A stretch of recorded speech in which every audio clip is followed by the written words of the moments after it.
So, Grego, give us a clap when everybody's rolling. I've never done this. You haven't done this. Oh, you'll love this. This is so much fun. So ready, okay. All right, See, that was actually terrible. No, it wasn't? Okay. It was good. I think I broke my phone. That was good. That was unnecessary. Okay. This year was different. This is our second year. For most of us, this is our second year. We took more people this year than we did last year. Exactly right. Yeah. Dan joined us. Well, and that's fun because Dan joined us the first year, but this year he actually came with us. It's much more fun. I would imagine so. So what were your thoughts? Was it everything you dreamed it would be? It was a lot more work than I expected, to be honest. You know, you see pictures of everybody out there with the video cameras, but it's the setup. There's so much that goes into it. Well, for most of us, like this isn't our world. Like for Craig and Stu and Jet and Danny, I mean production, video production, that's their world. They're around all of that. And for the three of us, it's not. Well, that's what we loved. I mean, the first year, but especially the second, how quickly you guys fell into something that is not what you're used to. You know, so we would show up and ask you to do things or say it in a certain way, and you're just kind of trusting us. Are we better?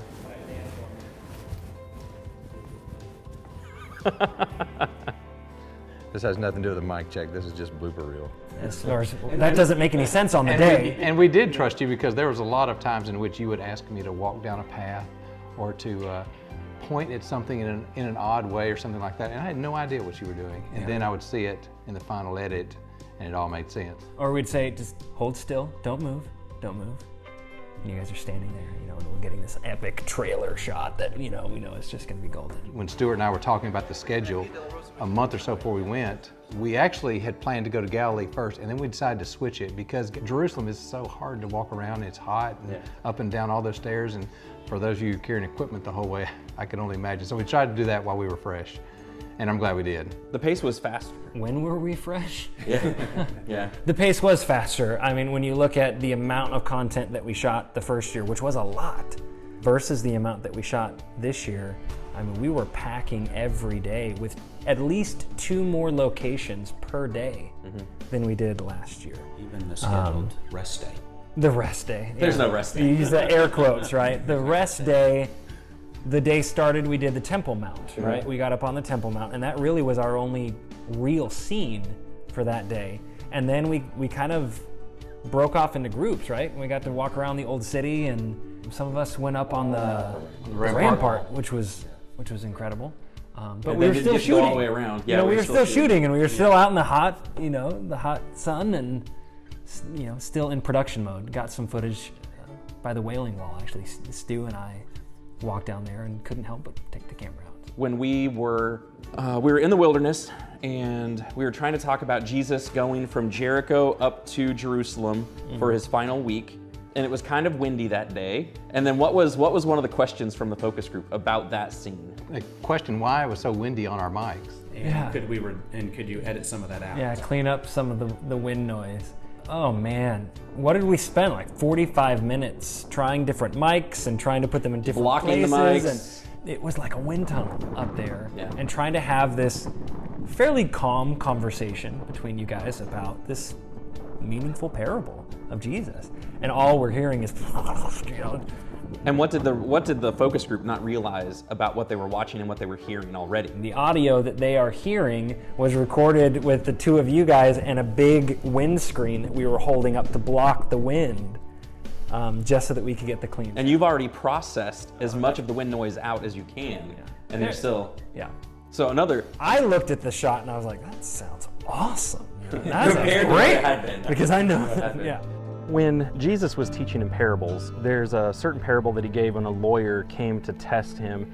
I think too, one of the things that we should mention about the difference between last year and this year is the inclusion of Danny. Last year, when we would finish shooting a scene, as we were packing up, Craig and Jet and Stuart would try to go off and get some B-roll, and what they got was great, it just wasn't enough.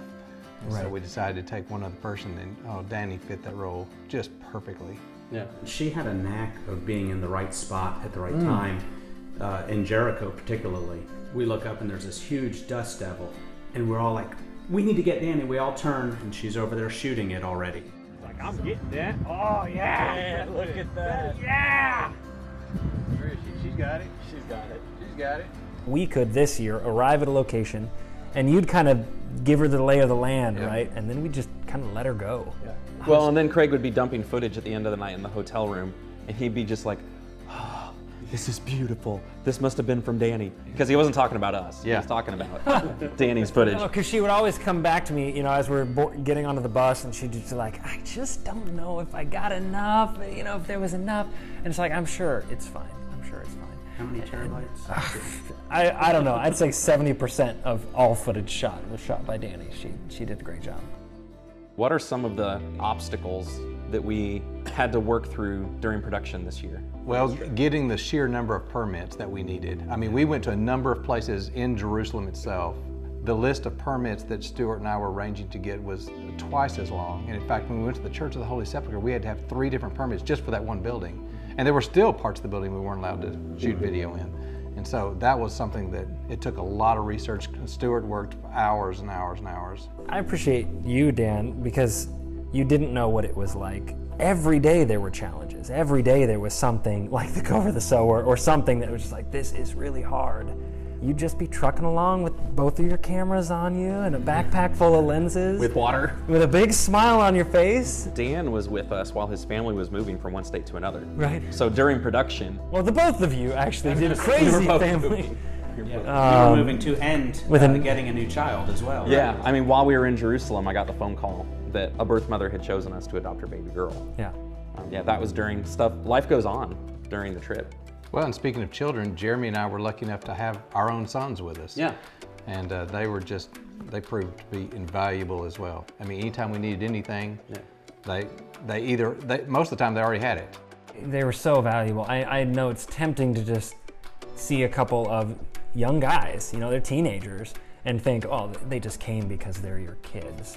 And Stu and I agreed at the very beginning, no, they're gonna work. They have to work. They're gonna work. And I was glad this year for Keenan, because this year now he had someone his age. With him. And so it was one more of those things that we learned from last year to make better this year. The two of them worked better together. You know, bringing Jet and Danny made this year so much better. Well, he was Danny, why? So, most memorable moment. What's the most memorable moment of production of 2017? Well, I always remember anytime I take a group of people to Israel, I love seeing first impressions.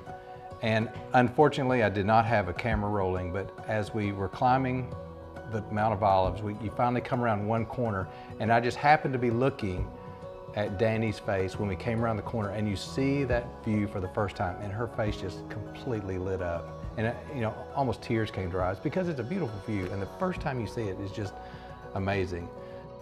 There's a lot, but probably for me, it was the Cove of the Sower. I'd been taking pictures and I worked my way around, and I was standing just off of Barry's shoulder and just hearing it as if I'm standing next to you. I had chill bumps all over, just imagining this is what the crowd heard Jesus say. Yeah. Exact words, just we're separated by 2,000 years. Yeah. I got to experience that, and now everybody who watches Following the Messiah gets to experience that and see, wow, this is what it would have been like. One of the moments was down in the basement of Gali Cantu, and we're in a spot where it could have been where Jesus was held during his night of trials. And if it wasn't that spot, it was something like that. And Gus, our guide, actually reads Psalm 88. And we were all just quiet. There was no one else there but us, and just hearing Gus say that. And it ends with, and darkness is my only friend. And you think about what Jesus knew was about to happen down in that place. And so I'm cutting that together in post-production, still getting chills thinking about it. This was my third trip, and every time it's the Garden of Gethsemane. Every time. I mean, there are neat places. There are places, every time I've gone with Barry, there are places that I have never been before and we go. But every time I've been to the garden. And it's a special, special place, and it gets me every time I go there.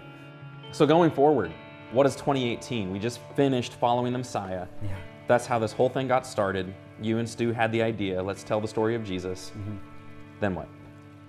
Where do you go from the story of Jesus? We kind of started with the Biggest, best story, where do you go from that? Well, why is the story of Jesus so meaningful and so powerful? It's because God spent thousands of years getting that story to perfection. It's the culmination of It's his the plan. culmination, and so many things happened, and hard things happened to get the people ready and for God's message to be communicated. And so, can I say it? We believe that going back and telling the story of the United Kingdom of Israel, so Saul and David and Solomon, and what God was doing with those three kings, what God was doing to his people, and what God was doing to those men to get us ready for Jesus. 2018 is exciting because we're finishing something and starting something that I'm really, really excited about too. As always, we always kind of say this, right? Whatever God allows us to do, we're going to keep working. So tying into that, people might wonder, this is a lot. I mean, we mentioned during production year 2017, my family was moving, your family was moving. This adoption process got going for me. Stu's son was born just before the trip. I mean, it's a lot. And then we disappear for 2 weeks. And it's not just 2 weeks of production, it's weeks and months of work and post-production and writing and organizing and fundraising. And why do all of that? Why go back? Well, the first time Craig called me 2 years ago and asked me about this, he spoke for like 10 minutes or so without even stopping. He was so excited about it. When he stopped, I had two responses, and one was, however I can help, I'm in. But the second thing was I think what you'll learn is that there's not just 5 or 10 stories to tell, there's 500 stories to tell. So many beautiful, beautiful stories in the Bible about the salvation God has always planned for his people. We want to find ways of telling as many people as we can about it. It's easy, especially during the period after our trip, where we're not in Israel, we're not on that high. There's hard, long work involved where, why are we doing this? And then you get a comment like this on YouTube where a complete stranger said, thank you for these. I found these during a really dark time in my life, and it really showed me some light. So keep doing what you're doing. And I was at home when I saw that, and I showed it to my wife, and we got teary, like I'm getting tears right now. That's why. And it is worth it. And it's hard on all of us. It's hard on our families. Bless our wives and our kids who let us go for weeks, and bless the people who trust us with their money. It's because strangers tell us that it saved them from a dark time. Season 1 to season 2, you see this step up in production value. The most important thing is making sure that we're faithful to the message of the gospel of Jesus Christ. And people are hearing that, and that it's a spiritual benefit to them. It increases their faith in God. It increases their faith in God's Son, in his word, and it's worth it. And it's been amazing to be a part of it. This has been a 2-year plus adventure. And to say that is a job well done, that we could do what we set out to do. We believe that we've got really exciting things to continue, but that's a job well done, and to God be the glory.